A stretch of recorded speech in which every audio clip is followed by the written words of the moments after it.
So, good morning, everyone. Thanks for joining in on time, Saturday morning. Today, we have an interesting topic that we would like to talk about and also get a lot of idea from everyone present here as we move along this topic.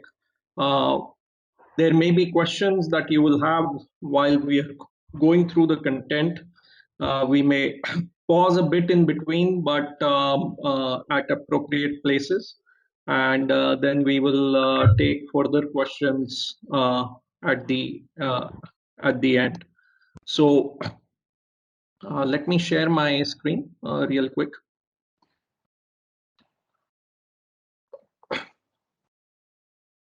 So so today we are trying to understand the PLI scheme for the electric vehicle ecosystem. So there is a PLI scheme that was already announced for the advanced chemistry cells, and now there is a PLI scheme which is also announced for the automotive OEMs and component manufacturers.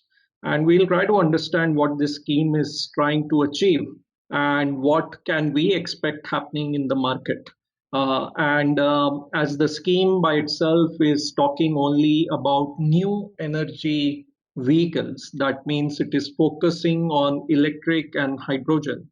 And we will see what that also means for the ecosystem.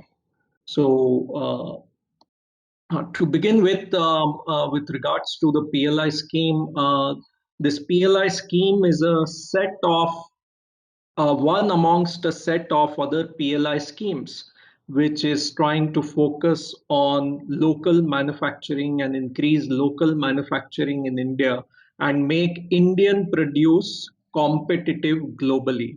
So we will be trying to talk about that as well. But let us first talk about what does it mean really for the automotive system.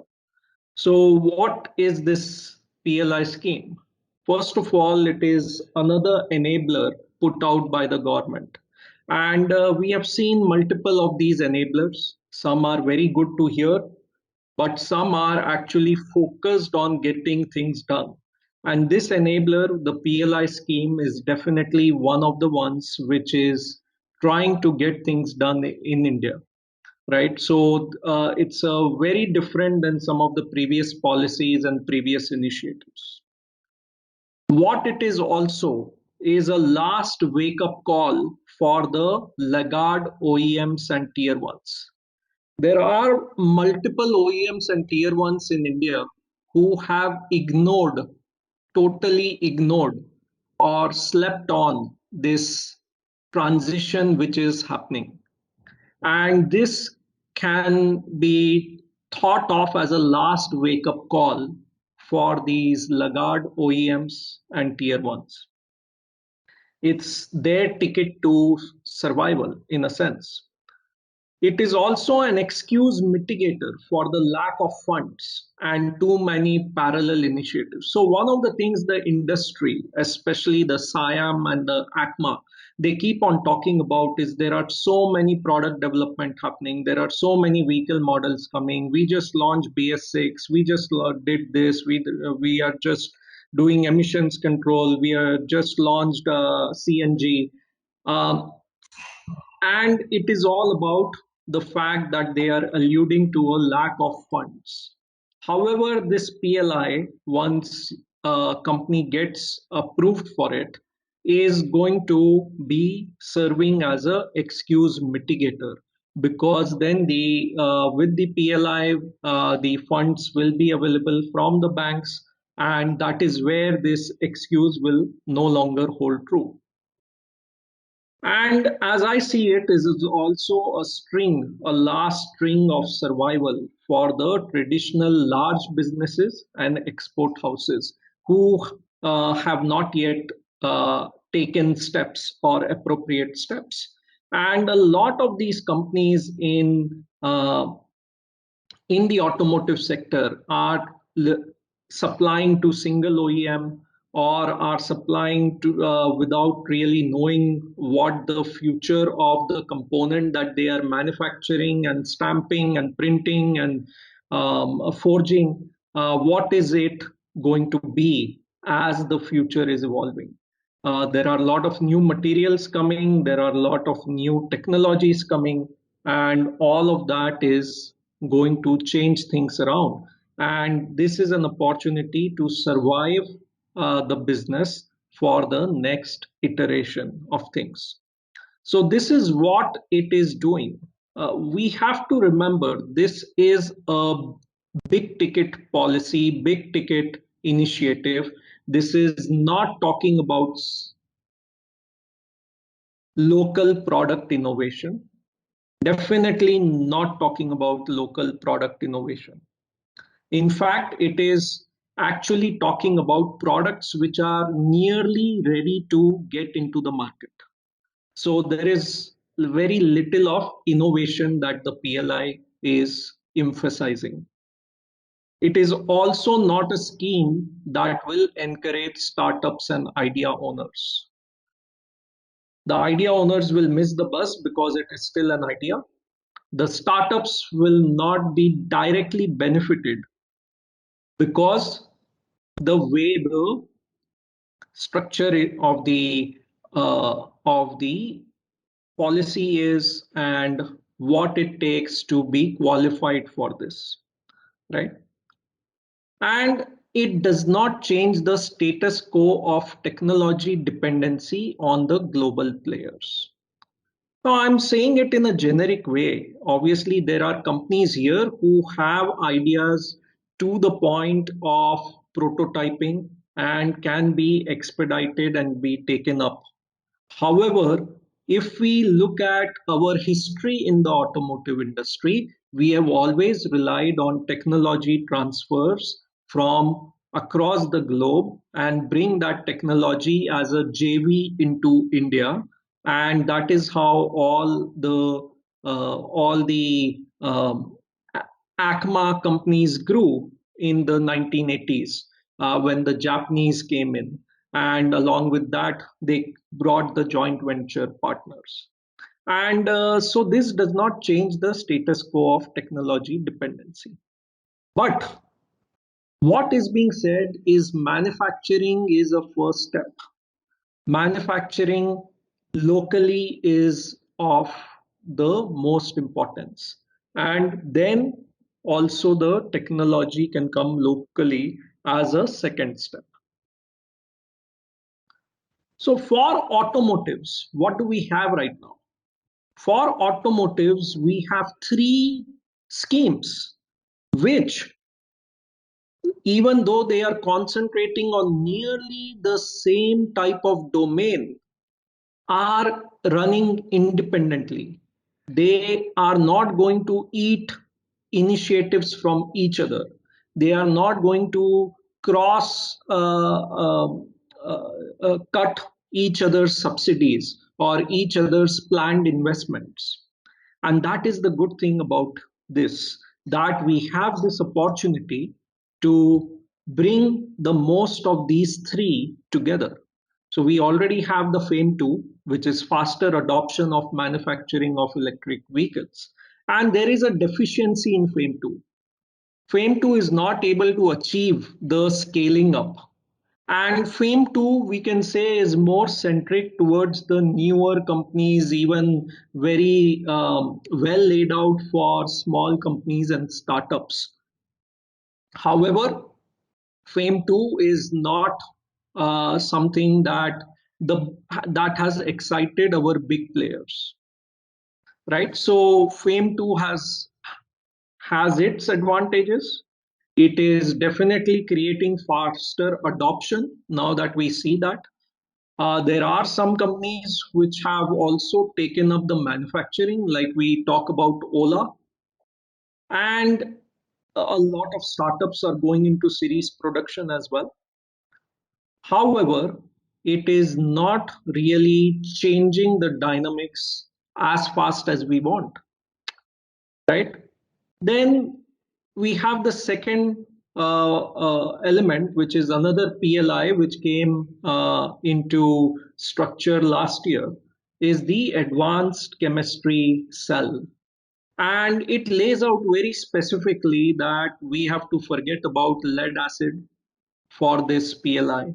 We have to only concentrate on advanced chemistries. And there is a lot of outtake from this as well. There are companies which have already signed up. And what we see here is, however, a result that will only come after 2 years. So there is a 2 year period for the setting up the plant. It requires setting up a new facility. That is a must for the advanced chemistry cell PLI. You need to set up a new facility and you need to meet a certain requirement on the capacity. And that is where then from that, after 2 years, for the next 5 years, you get the incentives. And lastly, the latest one announced is the automotive OEM and components PLI, which is again putting in incentive of 26,000 crores into the automotive industry. And this is now talking about OEMs and component manufacturers focusing only on new energy vehicles. And this term new energy vehicles is slightly grayish. It is not a black and white term. There are things we definitely know fall into it, like electric vehicle, like hydrogen. There are things that we surely know does not fall into it, which is the IC engine. However, there are gray areas like what about a hydrogen plus CNG? What about some hybrids between hydrogen and battery packs? Right. So there are a lot of gray areas which are not well mentioned. What will be considered as a new energy vehicle or not? So there is some gray area, but yes, from an electric vehicle perspective, it is pretty black and white that EVs and EV components fall under this, right? So let us take a step back. As I said, these two PLIs are part of a larger PLI outlay. So PLI is production linked incentive. You only get the incentive if you are producing. So this is a closed loop initiative. You have no way of faking it, right? And there has to be some regulation also that you don't just produce and store it in a godown, right? Such things have happened in China, where similar policy for the EV manufacturers, two-wheeler companies made thousands and thousands of two-wheelers and just stored it somewhere, right? So it has to be something which is wider. It has more fail safes, and that is what also the government will be working on. So the overall production linked incentives are across multiple industries, a total of 1.97 lakh crores, that is 26 billion USD.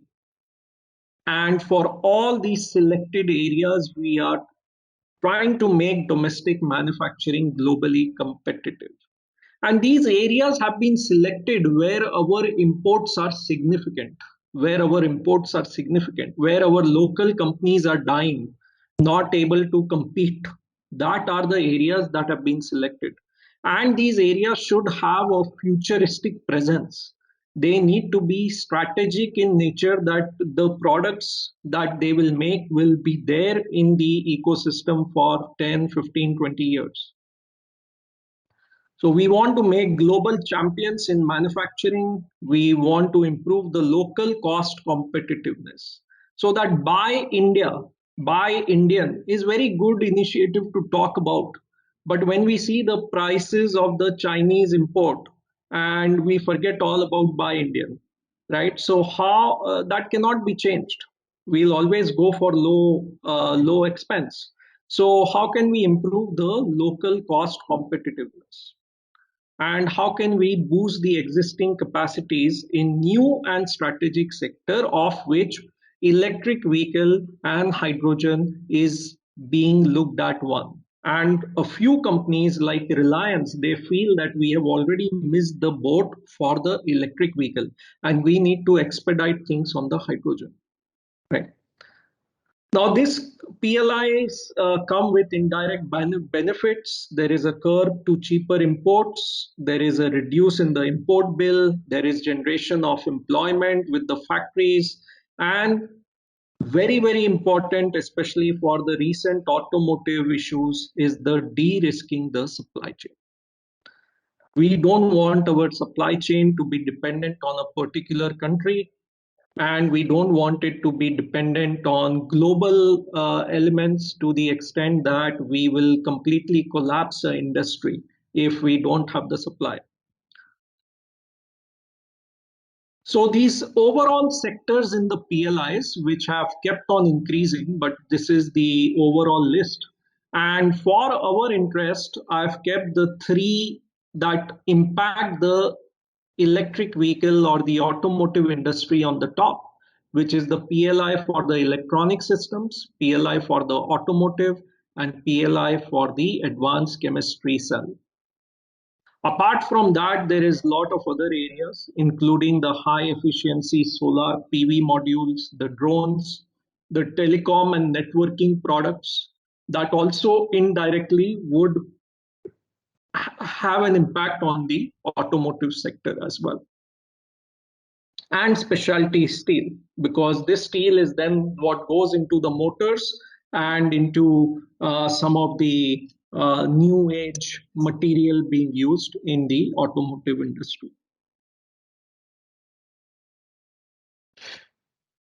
So, haven't we tried such schemes and such initiatives before?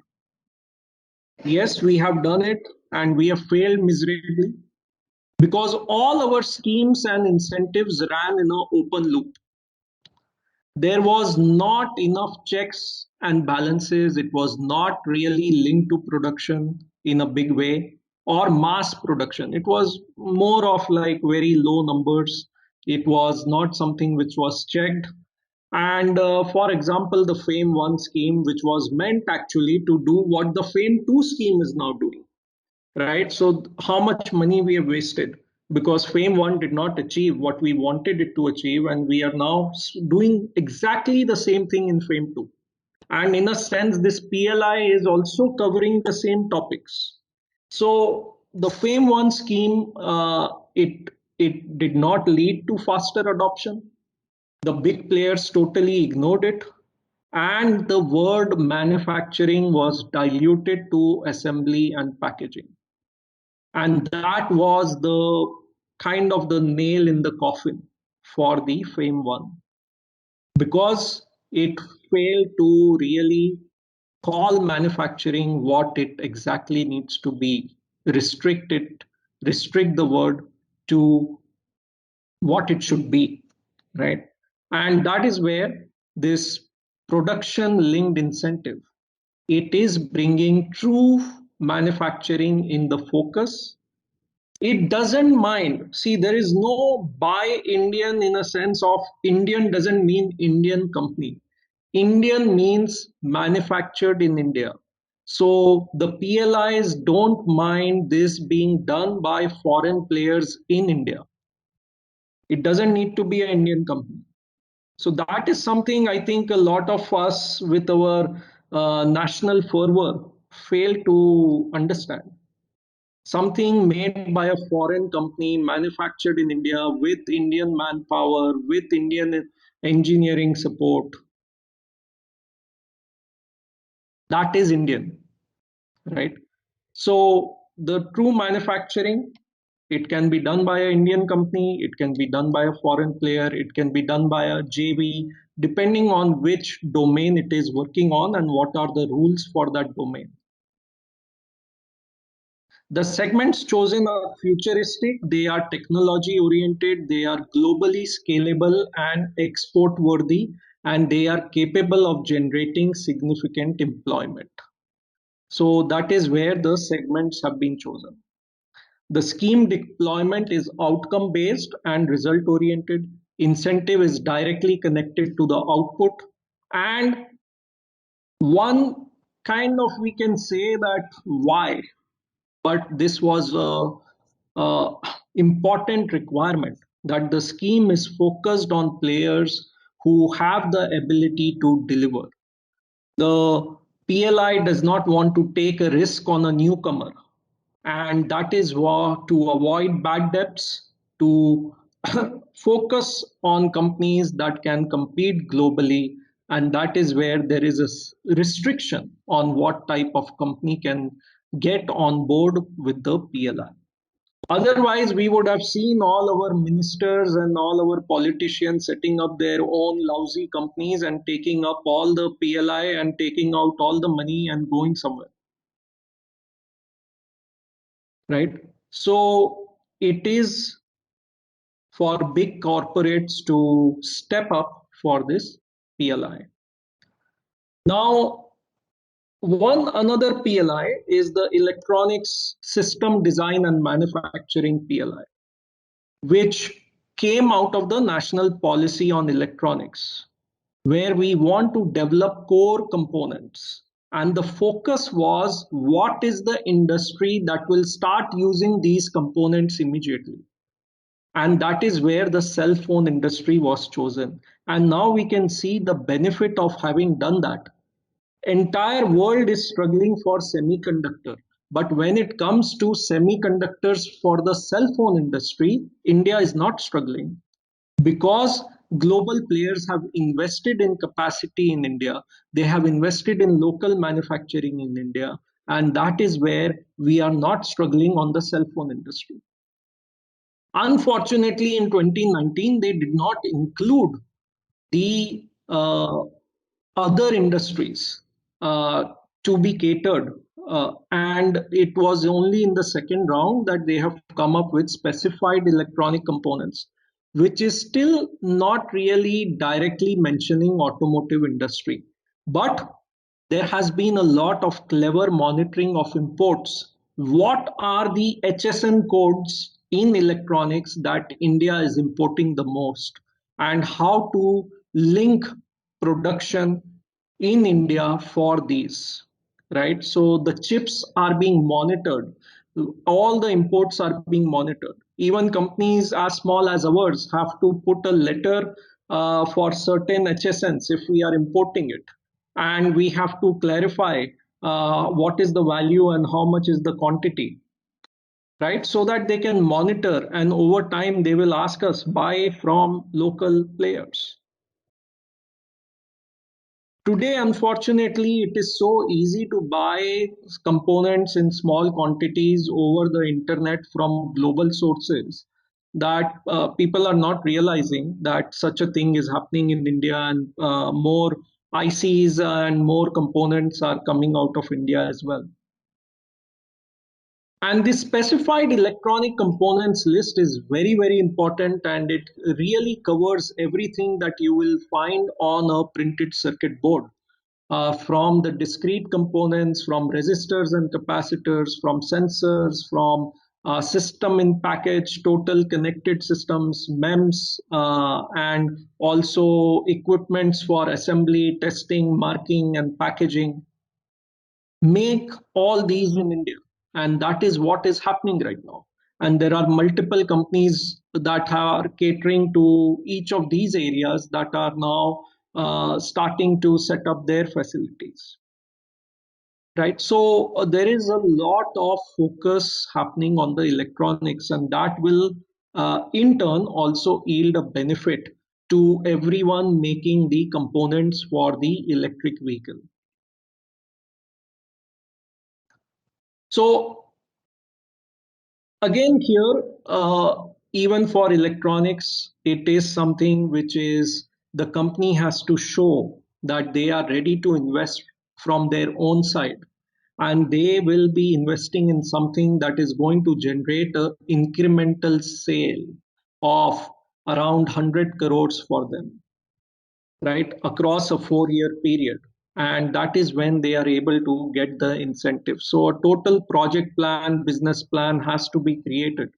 and the company itself has to spend 25 crores to get that incremental sales of 100 crores, and on that 25 crores they get that incentives of 5%, 4%, 4%, 3% on the production, only if they produce. If they don't produce, there is no sales, there is no incentive,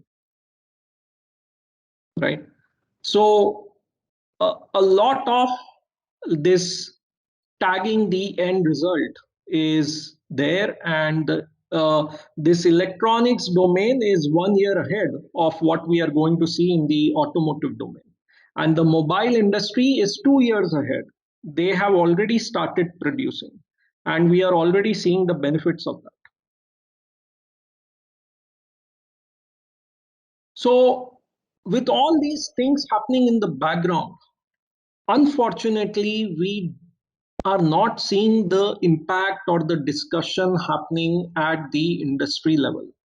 Uh, we do not see OEMs and Indian companies talking about this.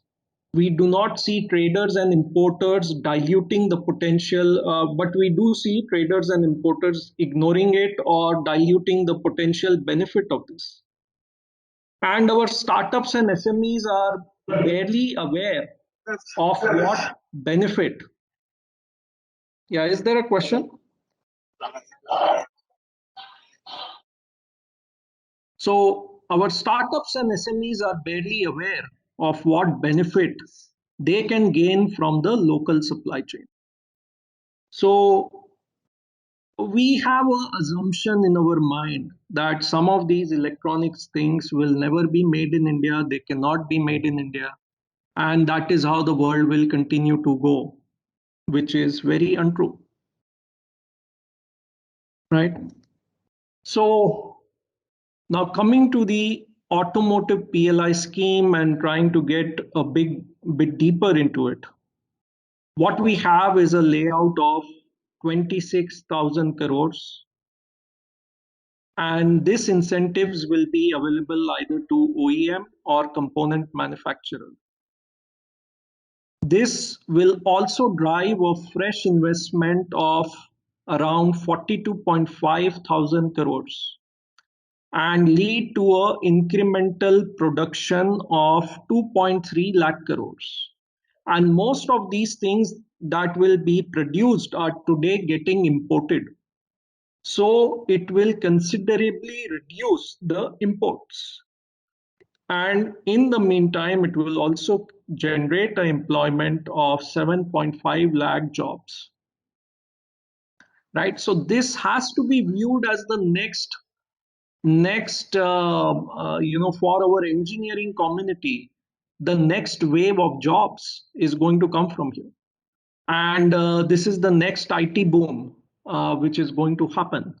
um, this is just one of the PLIs, and similarly other PLIs are also creating the jobs. So how can an OEM get on this incentive scheme? First of all, this incentive scheme is only applicable for battery electric vehicles and the hydrogen fuel cell vehicles. That is what it says. But I said there are a lot of gray areas, because this is not like only hydrogen fuel cell. What if it's not hydrogen fuel cell? It is some other fuel cell. There are so many new things happening in this industry, and it is applicable to all vehicle segments. So it doesn't matter whether it is that last mile delivery or whether it's a highway truck, it is applicable to all vehicle segments. Any OEM can make their plan and try to get onto this PLI. At a component level, we have component champions, and we have a lot of emphasis on making CKD and SKD kits so that India can export this to the rest of the emerging world. So India can export it to the rest of the emerging world, especially our current dominance of exporting two-wheelers and three-wheelers to Africa. We should be able to continue that, and that is also extremely important for this our continuous exports to continue even when things move from IC engine to the EV. And this CKD SKD is also going to help companies that are working to manufacture and supply powertrain like e-axles or the skateboard chassis.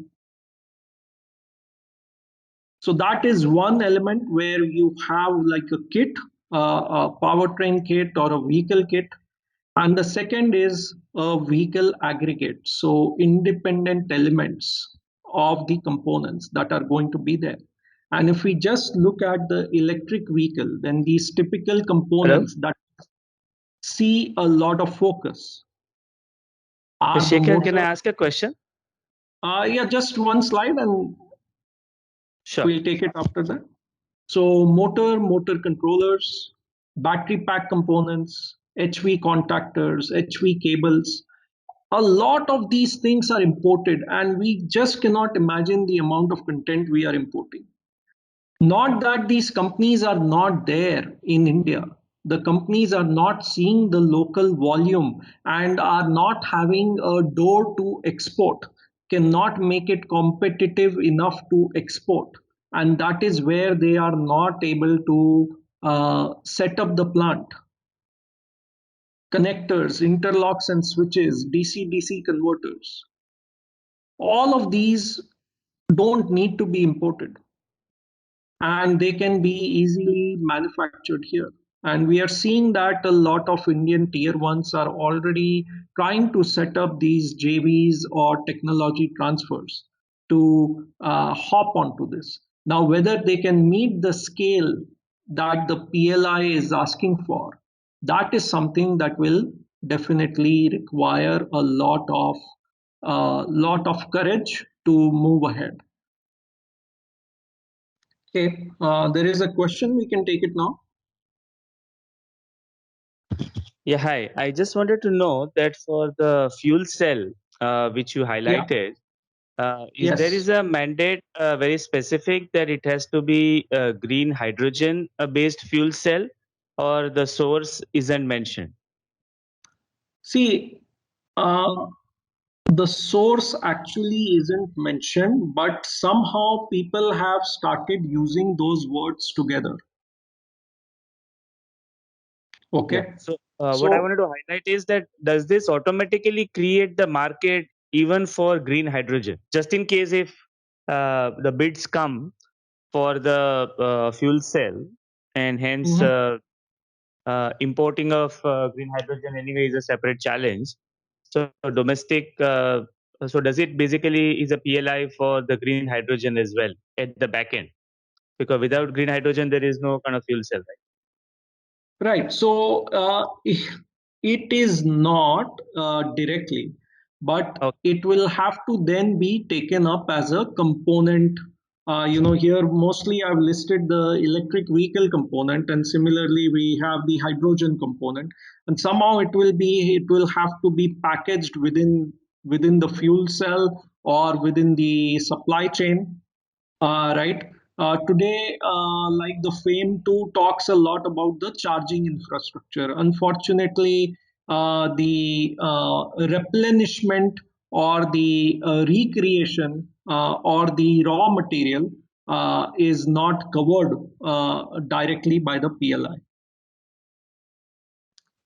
Right, but I think that's where the fallacy of the scheme is, right? In the sense, until you get the raw materials in control, and particularly hydrogen. Like if you're going to Yeah. import hydrogen from Australia or Europe, then you know what See, is going to happen.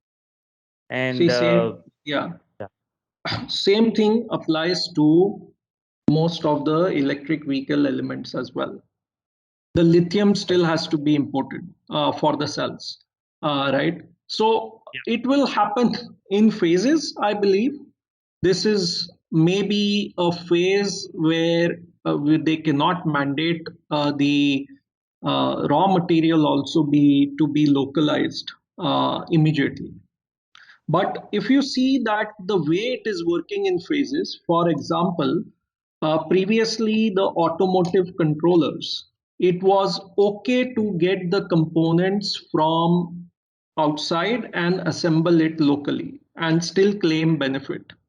However, now those components also under the electronics PLI will be made in India. So Right. over time, there will be a force to say that 20, 30, 40%, 50% of your bill of material has to be local sources. Today, they cannot put it because such sources are not yet ready to deliver. Yeah, one second. I think we need to wait for the National Hydrogen Mission because I'm sure Yes, there may be some talk. Though right now the mandate is mainly for fertilizer and refineries, but maybe I yes. think that will develop the whole ecosystem, and then hopefully we will have green hydrogen of Right. our own. Yeah, and we see that IOCL, Reliance, others are not really waiting; they are just moving. Whether it's a forced move or whether it's a strategic move, I'm not sure, but they have already started working on those areas. Even Yeah, Tata Motors is, having now the hydrogen protos already out there. right. Okay, thank you. Right. So, why this policy or initiative is not really like for the startups because of the eligibility criteria. And even in the OEMs, I would say only the top 20% of the OEMs really qualify for this. And the reason is they don't want to take any chances. They want to ensure that this investment really gives the returns that it is expected to deliver. And they want someone who is ready to put in that additional investment which is required. So the OEM eligibility is significantly higher. Now, this will cause the OEM which is ready may not have a component or may not have a vehicle which is totally ready, and they may do a joint venture with someone. So those kind of things are going to happen, but the final paperwork has to go in a name which is having these criterias met.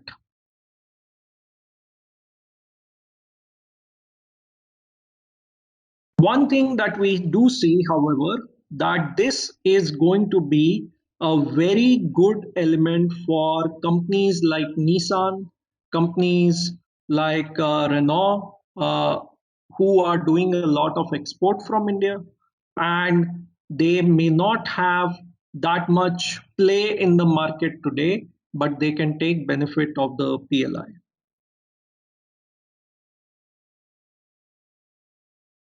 For the component supplier, the kind of it's a tenfold reduction on the requirement. But what we see is that only 13% of the industry, as it stands today, is going to be able to meet this eligibility criteria. So 13% of the industry is going to be only eligible directly. And then the flow has to happen from this tier one to the tier two to the tier three to the service providers. That flow is what has to happen. Whether it happens or does not, that is something time will tell, but that is what is envisioned. So if we look at the PLI scheme and what the industry is saying, Maruti Suzuki is totally not happy with the scheme. They feel that it is going to give a undue advantage to the companies which are active on the EV path. And since they are very hesitant to move ahead on the EV path, they are kind of alienating themselves from what sentiment the rest of the industry has. Okay. Tata Motors is surely excited. In fact, since they have some I would say monopoly in the market in certain segments right now for another few months. They are definitely wanting to go full on board with this and expedite things. Bajaj always thinking differently. They indicate policies and schemes come and go, and their business plans cannot be centered around them. So whether they will hop on, they will do something is not clear. Their product portfolio also hasn't been very clear with regards to the complete movement onto the electric vehicle, especially for their three-wheeler and the quadricycle segment, which have been ready for the last 3 years, but they haven't really gone into the market. And then when we have other players on the sideline or players really looking to get an entry point into the automotive, other big industry players which are not present in the automotive. So, right, out of the current suppliers in automotive, only 13% qualify. But there are a lot of groups, industry groups, that are not doing anything in automotive. And for them, this is the entry point into the automotive. And Reliance is already aligning their factories and investments with the PLIs. Even before from the point when those sectors were announced, they have been really catering, and you have heard their announcements. So they are moving fast, and obviously they will be trying to take all the benefits of the PLIs as well.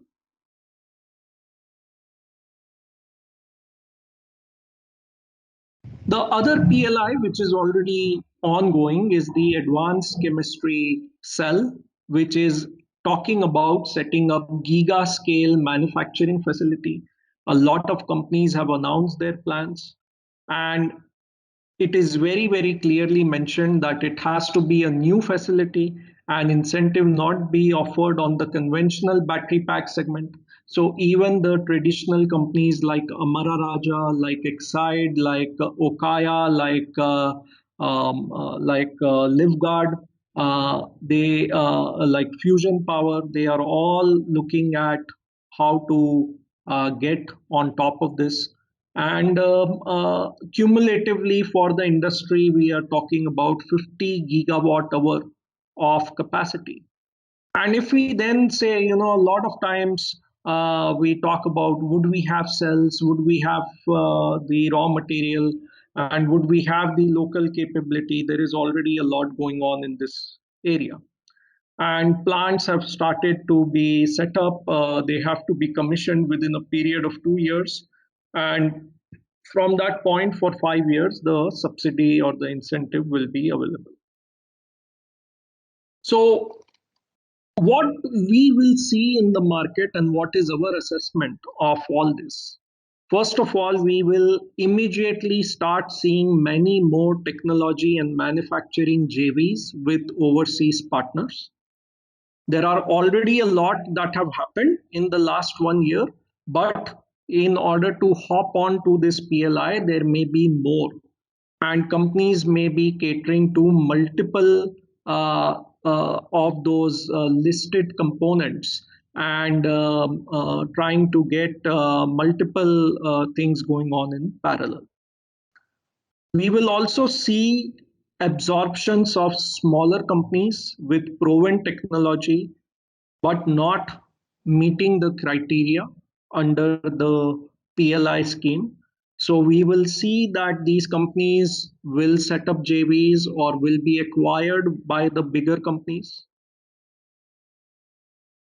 We will also see the disappearance of big tier ones who still do not move. So if they are still not thinking about moving in the right direction, they will be like just sliding down after 2 years. And we also will see a lot of try from new OEMs like Ather, Ola to fit the criteria somehow. And whether it be by sales or whether it be by some strategic partnerships, they will try to do something. The problem that I see the most is that this is a big player initiative. It is then going to topple the scale in favor of them. And the early movers who have till now taken the flag of electric vehicles in India, who are the flag bearers right now in the market.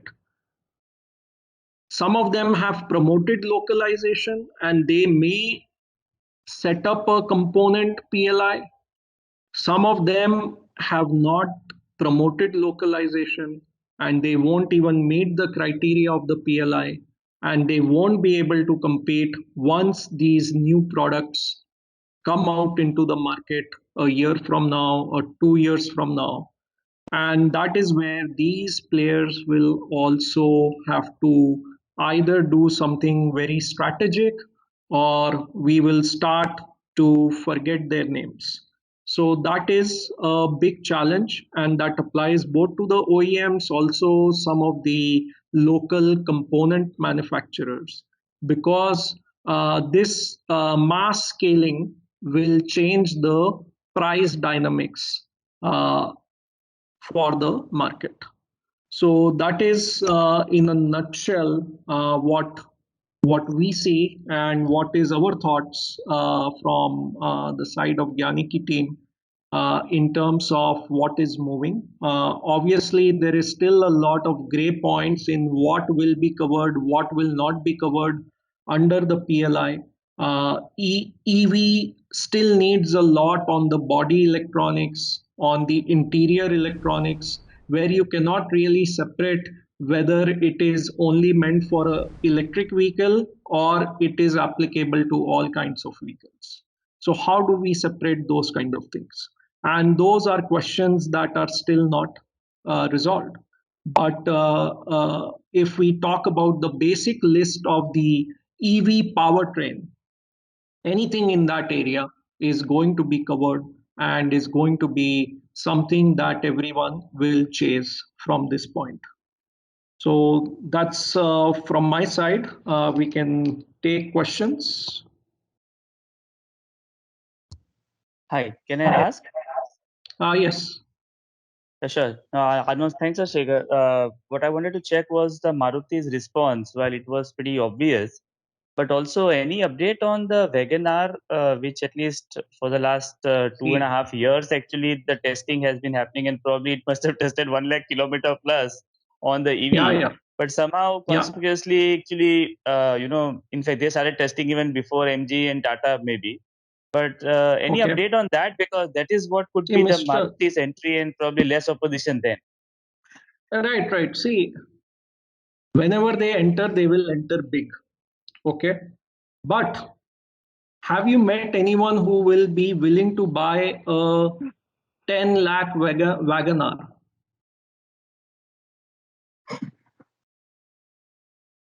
Yeah. So, till there is no market for a 10 lakh Wagoner, that is not coming out. See, Maruti Suzuki has already invested in battery pack manufacturing and cell manufacturing. They are the first ones to have a huge battery factory already up and running with their joint venture. And they are ready for moving ahead.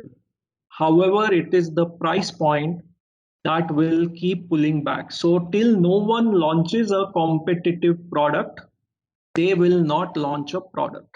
So, the onus is now on Tata Motors to shake this market, or someone like Renault to come up with a low cost EV, which while they keep on importing will be tough.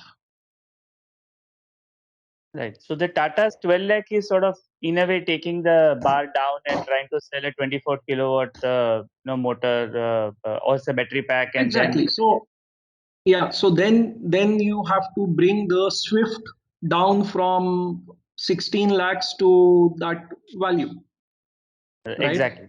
Because that vehicle cannot be compared to WagonR. And typically, what's the time for testing? Like, for example, Tata actually Maruti has been testing more of WagonR rather than Swift, really. So, Yeah. does that matter at all, or that's See, not an the designs, wherever the chassis structure is the same, right? the requirement for testing is significantly less. Okay. Okay. Sure. Thank you. Came Mr. Vijay Arora. Excellent summary. Thank you. You put it into a nutshell very well. Congratulations for doing that. You spoke about manufacturers, you spoke about component makers. If not now, but whenever you can, what about the customer? I know it's a separate topic altogether, but if there's something on the customer, it'll be nice. Thank you. Yeah. So Vijay, customer is not coming under this PLI scheme. The PLI scheme would rather love that the customer is not in India and everything is exported. But the customer is well covered in the FAME 2 policy. And the customer is very well covered in the state subsidies. So I think right now the customer is the king if the right product can come to them. Okay, thank you. Mr. Arpit? Hi, Shekhar. I just wanted one small sort of clarification in one of your slides where you talk about the eligibility for the component players. I think you mentioned a figure of about 350 crore investment. That's the fixed asset investments. So, is it the collective figure that the government is looking at, or is this sort of investment is the criteria for a single component manufacturer? No, this is collective. They should have done that till now. It is not Okay. that they need to do it for this initiative. So it is a cumulative what today is on your balance Okay. sheet with the fixed assets. Okay. Okay. Thank you. Yeah. Yeah, Mr. Vijay Raj. Yeah, I think Shekhar, you've done an excellent job of initiating this discussion at the right time, and I think you said it very rightly. This is one of the opportunity for the big companies to start. So I think personally, as you said very rightly, is that basically things have to start from I mean, say OEMs. Then it will go down to the tier one or tier twos, and so fundamentally, uh, or it will be either way as well. Because, for example, if the OEM has to, or it can be parallelly as well. Because when the OEM wants a powertrain, I think you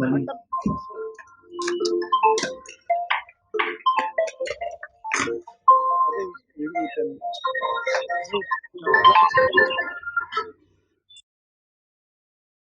Yeah, so basically, it's a like chicken and egg story because OEM want. So it's a whole game of pricing. It's a Yeah. whole game of pricing, as you said rightly. Who will buy WagonR at 10?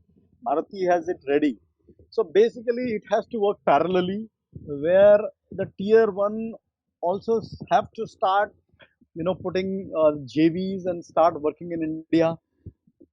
So it's a difficult job as of now because again, the way you have showed the turnover requirement initially and the exports. So there are a lot of complexities in this. Let's see how it goes. So Vijay, it's been more of a problem of who will bell the cat. Correct. Okay.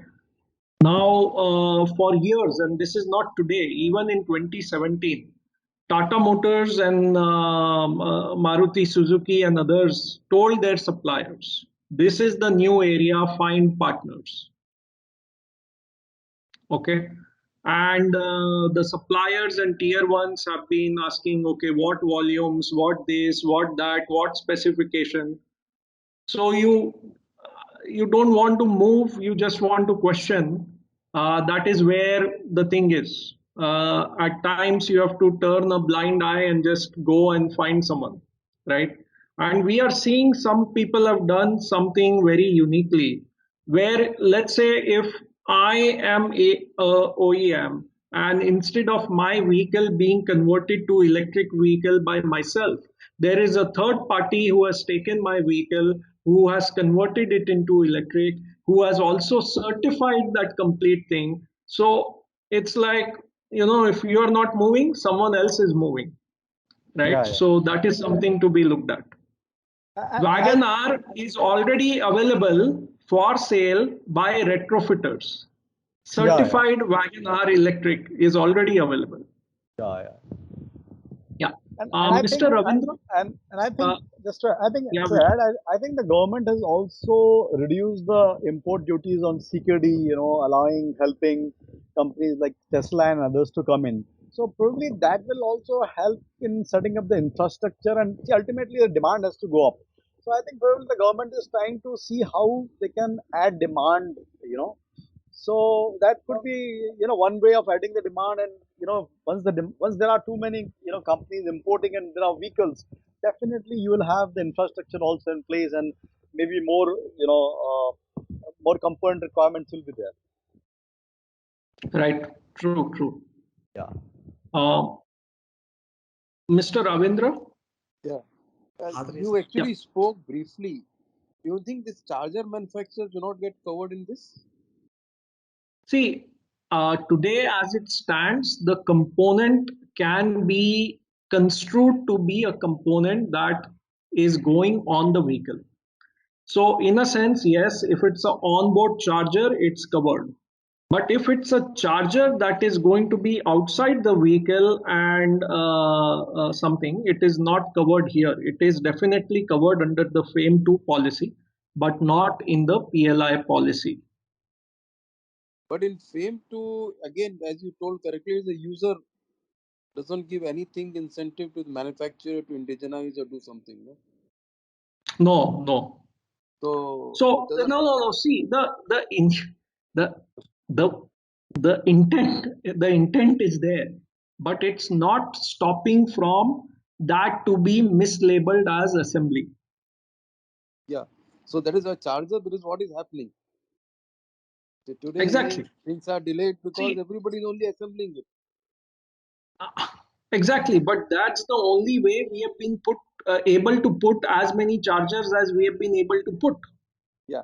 So Right. don't, So and it's a that is, and it is, if it is going to be enabler for ecosystem to take off, at least in four wheelers, there is sometime and there are big players who have gone with Delta and all are there, see, but when something they may try to do something in India. And so today, because of this chip issue and the controller issue, all the chargers are delayed by 1 month, 1.5, 2 months.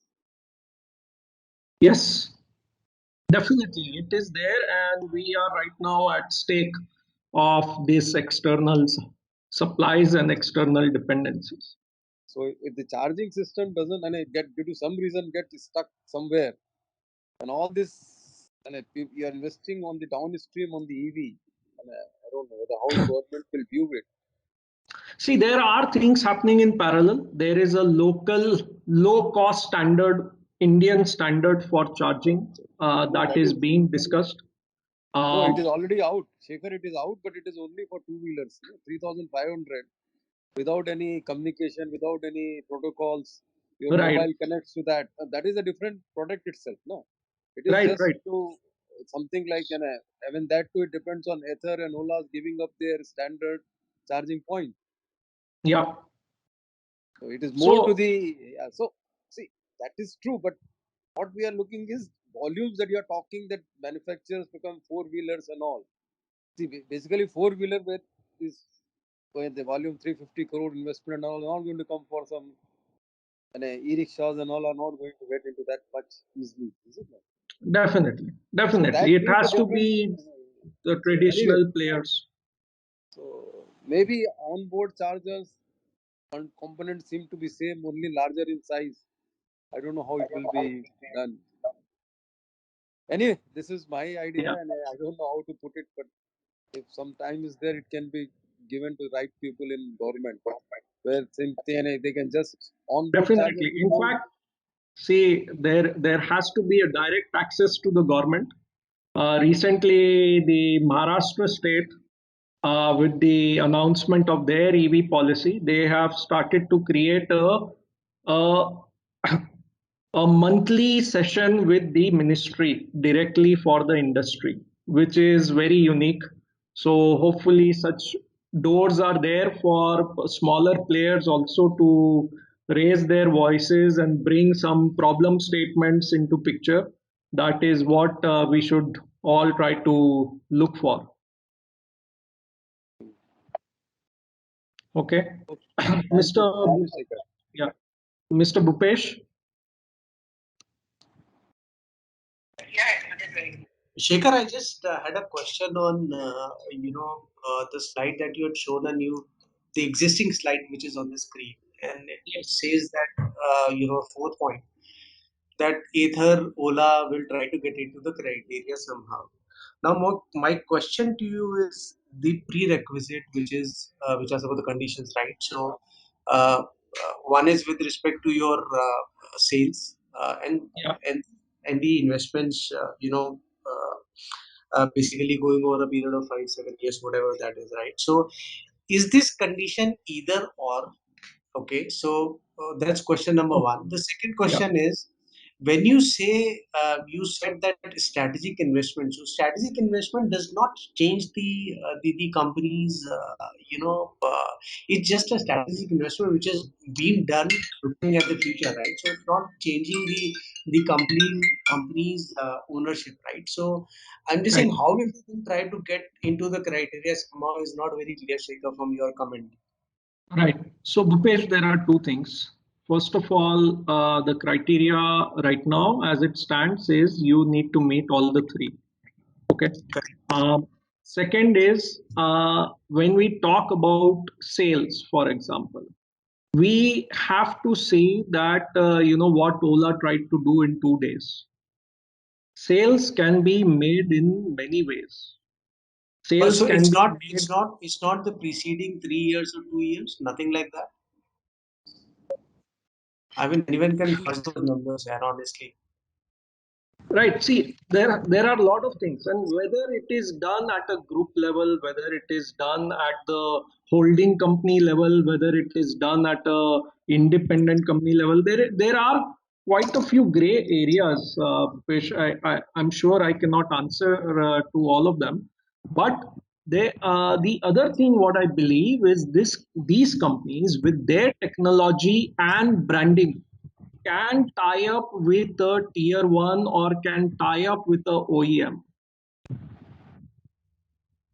So, in essence, Shekhar, what you're saying is, unless the fine print is out in terms of, even in terms of showcasing the number, whether the GV numbers would be allowed, or the group number. So, I'm just saying, because strategic investment, as you said, will not make any sense because the ownership doesn't change. So, Right. anyways, the companies will not qualify. So that's just a comment which I thought, because Yeah, definitely. Yeah, right, how that's they, so it's either or, or all the three requisite conditions have to be met. yeah. Thanks, Shekhar. Thank you. Wonderful. Shekhar, sorry, one question. This is Vijay. When you have said, in the, I think your slide number, I think 18, right? You have said that there is an investment of 350 crore is required as a fixed asset, right? For the Yes. component manufacturers. Yeah. So it should What is be a company that has invested such an amount on fixed assets in their presence till today. so that means only after investing 350 you will get the incentive. No. Yeah, so 350, but not in this particular aspect. 350 crores in anything in fixed assets. No, that means what I'm saying is that suppose a new company wants to come to India for a JV, so it will They take need to time. find the right partner. They need to find the right partner who will So qualify. So one investment could be that they buy out a company or they do a JV with a company. Yeah. So there is already asset lying there, right? Yes. So let's say, for example, then in that case, what is going to happen? How the 350 crore investment, will be judged at? Will it be So on? that real estate of 350 has to be shown then in the JV. Yeah. So it's some some accounting things can be done. Yes. Okay. Think about it. Yeah, I don't have that much, so I'll let you. Yeah. No. I'm just leaving this topic over here for people to think about, and maybe Yeah. things become easy. Okay. Any other questions?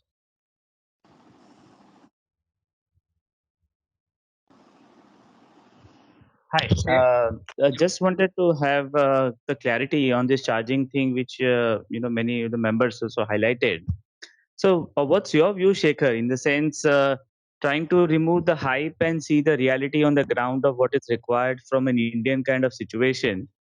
Where does this 3500 rupee 15 ampere charger really fit in? Because even for Tata, they say you charge overnight and 8 hours will give you that kind of charging which is required. So, can you help us understand what's your view and how should we see this beyond just the hype and stuff like that and reality on the ground? See, as an end consumer, I should have multiple ways and means of charging available to me, right? Right. And I should have the choice whether I want to charge at home, whether I want to charge while I'm eating my food at a restaurant, whether I want to charge like at a petrol pump, right? So there will be multiple options available, and every customer, every duty cycle will have a different need for this. So there is no one answer that one protocol will fit everything. Secondly, if we talk about making a India specific protocol, the first people to walk out from the market will be the MNCs, and will be the MGs and the Chinese companies and the European companies, because they want to emphasize that the standard that they have built over time is very safety cognizant and is a state of the art. In the process, it yes requires 1,000 or a 40,000 rupee connector as well. So that is something debatable, but there will be very different solutions for the two-wheeler, three-wheeler market and the pass car market. And the pass car market will always have this solution of slow charging at home without having anything to worry about global standards. Yeah. So, what would be the price of that as far as the slow charger is concerned, which for an average individual overnight is like not a problem? So, while people This may. is today supplied along with the vehicle, Yes. and Yeah. the cost is around 10 to 15,000 rupees. Yeah. And is that the issue of volume, and can that sort of drop to half or something? Should India do like million Definitely, kind that of can stuff? drop to half. That can drop to half, and that will definitely be made in India with the volumes. So it can come to half. Yes, not a problem. Sure. Great. Thank you. Shikhar, can I add something to it? Yeah, definitely. See, the issue is like this. India has a two-wheeler owners. This government is pushing on the private ownership. That is the only thing it's aimed to push is private ownership is two-wheeler. Otherwise, all are commercials and taxis and shared mobility. Right. Now, what is happening in this? These are the people who are staying in flats and all. For that 50 building flat and all those things, hardly many of them who are basically in cities, maybe in towns and all, you still you have row houses and all people those who own this type of vehicles. But here the problem society, it is going to cause a grid disturbance if suppose you are, and to supply so many, suppose 50, all the 50 flat owners have 50 two-wheelers. Now given these 50 outlets, two-wheelers are having, Hello. like cars, two-wheelers are not having any identified, no society specified parking space for two-wheelers, allots any space. So because of that, is 3,500 is trying to capture that market. Even a kirana store, anybody can have it. Who will get a EV tariff? Given that will be discounts will be forced to give EV tariff for this, give a separate meter for this, and your own mobile. See, as you told, the communication protocol which makes these to have an 8,000, 9,000 and all. What it does is it uses the onboard charger of the two-wheeler, but has a metering so that the Bluetooth of your mobile connects it to the cloud of the supplier or platform of the charging platform, and there the whole disbursement and payment etc. happens, billing happens. So that is the uniqueness of this charger of 3,500. It takes off, you will have multiple points being in city, so you are not so much bothered trying to charge depending on societies on to night charging and even offices to do that. I mean, so that is the thought process with Niti Aayog is having, and let us see if the enough products people manufacturers take the bet and put products in the market. No, that's great insight. But the thought process here is that at that 3,500, is this things viable, or we are just, or is it a kind of LED kind of a revolution that people thought at 350 rupees, 80 rupees was not viable? But when the volumes happened, actually it became viable, and India set an example to the world. Yeah. So this So charger will be one such thing compared to the hype around EBBs of the world and 25 lakh rupee charger, which may be a distant dream for India. no, that is what I'm telling you. It gets dictated by these two-wheeler. The people who have set up So, the patcher that they can give a like a plug-in socket.